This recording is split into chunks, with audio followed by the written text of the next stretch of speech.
मोटिबा अनुपमा से कहती है कि अगर वो कंपटीशन जीतती है तो प्रेम को सिर्फ कॉन्फिडेंस वापस मिलेगा, लेकिन अनुपमा को 50 लाख मिलेंगे जिन पर उसके बच्चे पहले से नजर लगाए बैठे हैं। मोटिबा उसे लालच देते हुए कहती है कि वो अनुपमा के लिए 3 मंजिला घर बनवाएगी जिसमें फ्रिज, टीवी, एसी समेत हर सुविधा होगी। अनुपमा को जिस चीज की जरूरत होगी वो उसे मिल जाएगी, लेकिन दिग्विजय मोटिबा की इस बात को भद्दा मजाक बताकर रोकता है। तब मोटिबा कहती है कि ये डील सिर्फ अनुपमा के लिए नहीं बल्कि दिग्विजय के लिए भी है। उसने रणवीर से बात कर ली है और वो मुंह मांगी कीमत लेने के बाद कोर्ट केस भी वापस ले लेगा। दिग्विजय को उसका पुराना घर और कैफे भी वापस मिल जाएगा। मोटिबा कहती है कि एक छोटी सी हार के बदले वो दोनों को सब कुछ वापस दिला सकती है। दूसरी तरफ राही प्रेम के लिए कपकेक लेकर आती है और कहती है कि ये उसके फेवरेट हैं, लेकिन प्रेम उसे इग्नोर करके चला जाता है। राही उसके पीछे जाती है और उसे कपकेक खिलाने की कोशिश करती है। तभी दोनों टकरा जाते हैं और प्लेट नीचे गिर जाती है। प्रेम कहता है कि फेंक दो तो भी खराब ही होना था। राही दुखी होकर पूछती है कि वो प्रेम के साथ चलना चाहती है, लेकिन हर बार प्रेम उसे पीछे क्यों छोड़ देता है। प्रेम वहां से चला जाता है। राही सोचती है कि प्रेम का कंपटीशन जीतना बहुत जरूरी है, वरना सब कुछ बिखर जाएगा। दूसरी ओर अनुपमा मोटिबा को समझाती है कि प्रेम गलत रास्ते पर चला गया है और उसने बेईमानी की है। ऐसे में मां होने के नाते उसे प्रेम का हाथ पकड़कर सही रास्ते पर लाना चाहिए था, लेकिन वो खुद उसे गलत रास्ते पर ले जा रही है। अनुपमा भी साफ कह देती है कि वो अपनी ईमानदारी और जमीर का सौदा नहीं करेगी।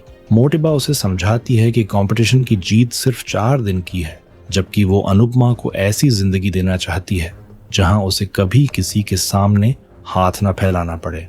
वो कहती है कि मेहनत करते करते अनुपमा की कमर और घुटने जवाब दे देंगे, फिर बुढ़ापे में उसके पास सिर्फ छत होगी। मोटिबा आगे कहती है कि हंसमुख, लीला और प्रेम हमेशा उसके साथ नहीं रहने वाले, इसलिए उसे थोड़ा प्रैक्टिकल होकर सोचना चाहिए। अनुपमा बार बार प्रैक्टिकल शब्द सुनकर साफ कह देती है कि उसे ऐसा प्रैक्टिकल नहीं बनना। तभी मोटिबा कहती है कि वो प्रेम की खुशी के लिए अनुपमा को 50 लाख तक देने को तैयार है, लेकिन इसके साथ वो राही की खुशी का भी सवाल उठाती है। मोटिबा अनुपमा को बताती है कि जब से प्रेम उससे नफरत करने लगा है तब से राही दोनों के बीच पिस रही है। कंपटीशन के हर राउंड के साथ प्रेम और राही के रिश्ते में तनाव बढ़ रहा है। मोटिबा कहती है कि टास्क अनुपमा जीत रही है, लेकिन प्यार राही और प्रेम हार रहे हैं। ये सुनकर अनुपमा को प्रेम का राही को इग्नोर करना, कैफे में उसके साथ गुस्सा करना और उसे घर से निकाल देना याद आता है। मोटिबा कहती है कि राही बीमार और परेशान है। वो अपने पति के साथ रिश्ता बचाने के लिए छोटी सी उम्मीद के सहारे लड़ रही है। एक तरफ उसका पति है और दूसरी तरफ उसकी माँ। राही पत्नी धर्म भी निभा रही है और बेटी होने का धर्म भी, इसलिए वो अपनी माँ को छोड़ नहीं सकती। ये सुनकर अनुपमा काफी ज्यादा इमोशनल हो जाती है।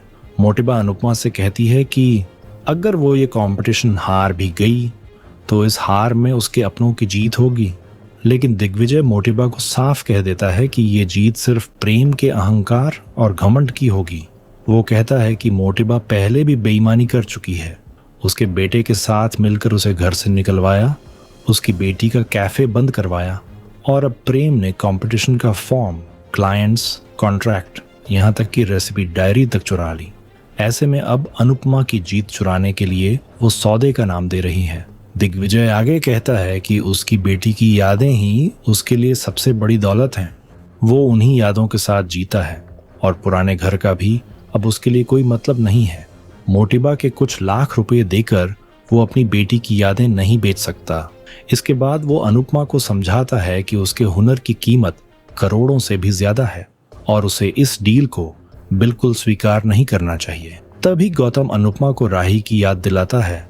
वो कहता है कि दिग्विजय की बेटी तो इस दुनिया से चली गई, लेकिन राही अभी उसके साथ है।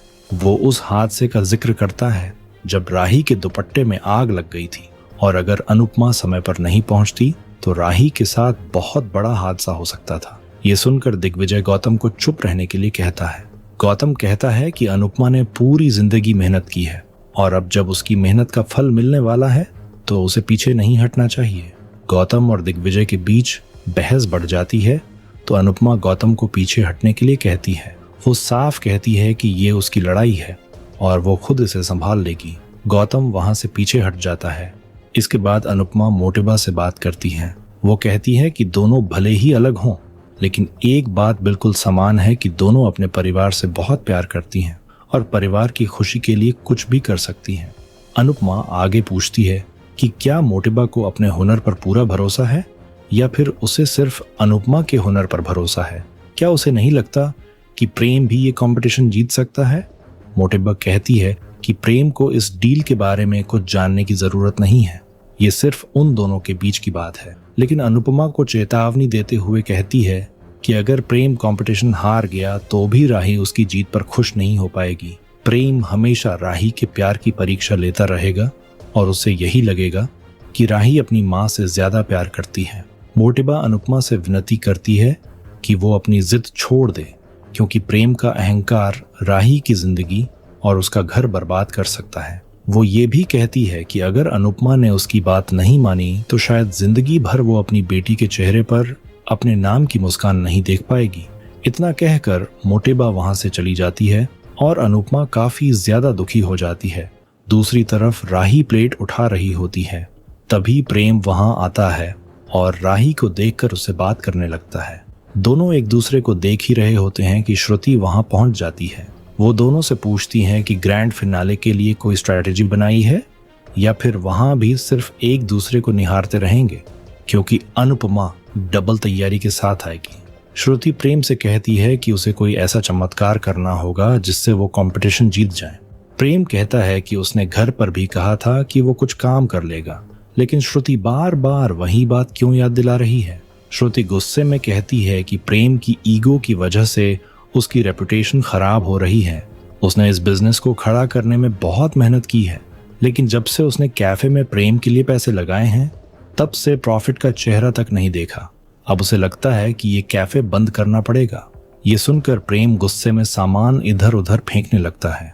वो श्रुति से गुस्से में कहता है कि अगर कैफे बंद करना है तो कर दीजिए, लेकिन बार बार वही बात बोलकर उसका दिमाग खराब मत कीजिए। राही प्रेम को शांत करती है और कहती है कि इस कंपटीशन में पैसा, शोहरत, नाम और उनका रिश्ता सब कुछ दांव पर लगा है। राही श्रुति से भी साफ कह देती है कि अगर किसी से कुछ कहना है तो कंपटीशन के बाद कहना, उससे पहले नहीं। श्रुति कहती है कि उसने ये कैफे अनुज के नाम पर खोला है और वो इसे कभी बंद नहीं होने देगी, लेकिन बिजनेस कभी प्यार से नहीं चलता। इतना कहकर श्रुति वहां से चली जाती है। इसके बाद राही प्रेम के लिए कंपटीशन से जुड़े वीडियोस लेकर आती है और कहती है कि वो और रिसर्च करेगी। राही के हाथ में चोट लगी होती है और वो टूटे हुए सामान को भी उठाने लगती है। तभी प्रेम उसका हाथ पकड़ लेता है और कहता है कि वो हारना नहीं चाहता, लेकिन अगर राही ने उससे उम्मीद करना छोड़ दिया तो वो जीत कर भी हार जाएगा। राही कहती है कि प्रेम न उससे कभी हारेगा और न उसे हारने देगी। उसे पूरा यकीन है कि प्रेम ही जीतेगा। दोनों एक दूसरे को गले लगा लेते हैं। दूसरी तरफ अनुपमा को बार बार मोटेबा की बातें याद आती हैं कि राही ही उसके और प्रेम के बीच आ चुकी है।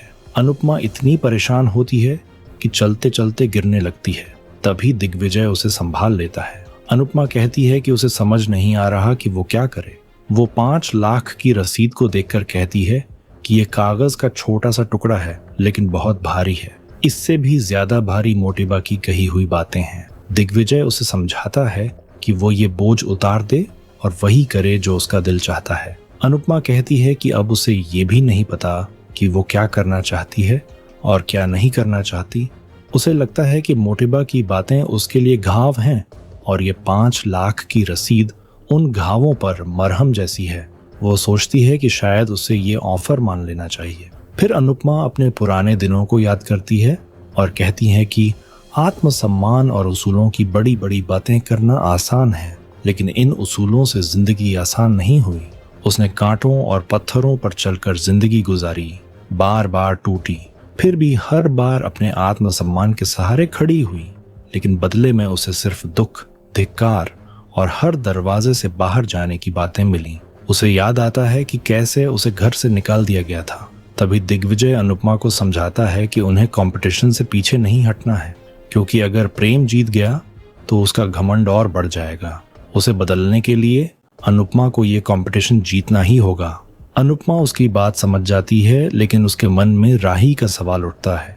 दिग्विजय कहता है कि जब प्रेम की अक्ल ठिकाने आएगी तो वो खुद सब कुछ ठीक कर देगा। आखिरकार अनुपमा फैसला करती है कि वो ये कंपटीशन लड़ेगी और हर हाल में जीतेगी। आने वाले एपिसोड में देखने को मिलेगा तोशु गौतम से सामान लेकर आता है। गौतम उसे पैसे देता है और कहता है कि ये डिश अनुपमा को खिलाकर उसका टेस्ट चेक करवाना। तोशु घर आकर अनुपमा से कहता है कि ये उसके दोस्त की डिश है और वो उसके साथ कोलैबोरेशन करना चाहता है। अनुपमा डिश को छकती है और उसे काफी पसंद आती है। तोशु मन ही मन सोचता है कि अब ये डिश अपना काम कर दे। इसके बाद पूरा परिवार डाइनिंग टेबल पर खाना खाता है, लेकिन अचानक अनुपमा को महसूस होता है कि उसे खाने में किसी चीज का स्वाद नहीं आ रहा। वो मिर्चियां खाकर देखती है, फिर नींबू और नमक भी खाती है, लेकिन उसे कुछ महसूस नहीं होता। सभी घबरा जाते हैं। दिग्विजय उसे हिम्मत देते हुए कहता है कि कंपटीशन शुरू होने में अभी 2-3 घंटे हैं और उसे जीत का स्वाद जरूर मिलेगा।